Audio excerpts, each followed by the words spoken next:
আসসালামু আলাইকুম।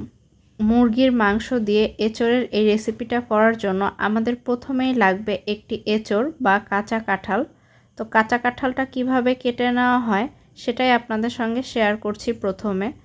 তো প্রথমে বটিতে ভালো মতো তেল লাগিয়ে নেওয়া হলো, তারপরে কাঁচা কাঁঠালটাকে মাঝখান দিয়ে দুভাগ করে নিয়ে তারপরে 4 ভাগ করে নেওয়া হবে।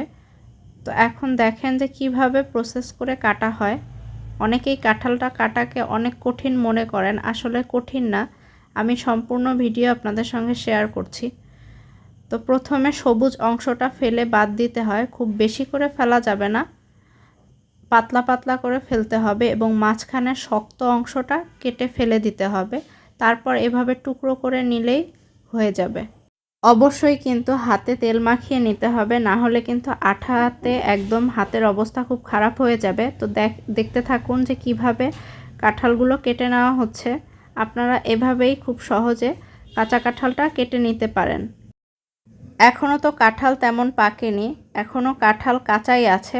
এই রেসিপিটা আপনারা একবার হলেও ট্রাই করতে পারেন, অনেক বেশি মজা লাগে গরম ভাতের সঙ্গে খেতে।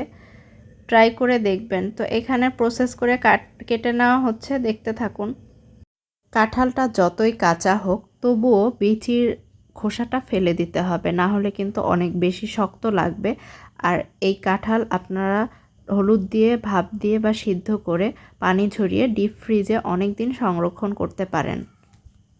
আমরা তো তাই করেছি, অর্ধেক অংশ মুরগির মাংস দিয়ে রান্না করে আপনাদেরকে দেখিয়েছি, মানে আপনাদের সঙ্গে শেয়ার করেছি, আর বাকি অর্ধেক ডিপ ফ্রিজে সংরক্ষণ করেছি।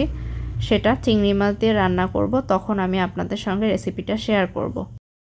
শুধুমাত্র হলুদ দিয়ে ভাপিয়ে নিলেই হবে, তারপরে পানি ঝরিয়ে নিয়ে ডিপ ফ্রিজে দীর্ঘদিন সংরক্ষণ করা যায়। এভাবে কষটাও একদম বের হয়ে যায়, খুব ভালো হয়। তো তারপরে এই যে মুরগির মাংস নিয়ে নিয়েছি, এখানে গলা ছিল আবার কলিজাও ছিল, আপনারা সলিড মাংস নিলেও হবে, সমস্যা নেই। তো তারপরে মুরগির মাংসটা প্রথমে আগে কষিয়ে নিয়ে রান্না করে নিতে হবে, তারপর এর ভেতরে কাঁঠাল দিতে হবে। তো এর জন্য পরিমাণ মতো কড়াইতে তেল দিয়ে দেওয়া হয়েছে, তারপরে পরিমাণ মতো পেঁয়াজ দিয়ে দেওয়া হলো, মানে মুরগির মাংস যেভাবে রান্না করা হয়। তারপরে গরম মশলা, তেজপাতা, দারুচিনি, এলাচ দিয়ে ভালো মতো নেড়ে নেওয়া হচ্ছে, আর কাঁচামরিচও দেওয়া হয়েছে।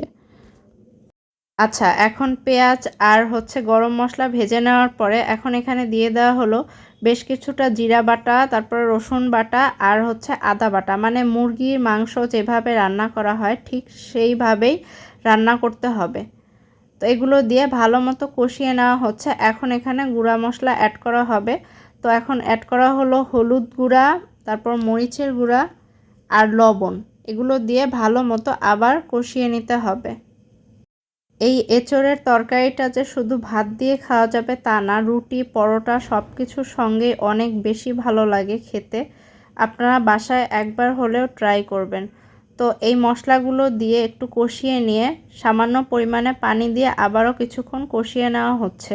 যখন তেল ছেড়ে দেবে তখন এখানে মুরগির মাংস দিয়ে দেওয়া হবে। তো এখন তেল ছেড়ে দিয়েছে, তো মুরগির মাংসগুলো দিয়ে দেওয়া হয়েছে। আমি আগেই বলেছি আপনারা কিন্তু জাস্ট সলিড মাংস দিয়ে এই রান্নাটা করতে পারেন। আমাদের কাছে যেহেতু গলা ছিল, আরও অন্যান্য অংশ ছিল মুরগির, সেগুলোও দিয়েছি মাংসের সাথে, পুরোটাই অপশনাল।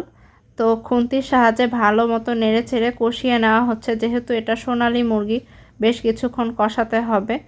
যেহেতু এটা নর্মাল মুরগির মাংস রান্নার প্রসেস, তাই আমি সম্পূর্ণ দেখাইনি। পানি দিয়ে আমরা ভালো মতো সিদ্ধ করে নিয়েছি কষিয়ে।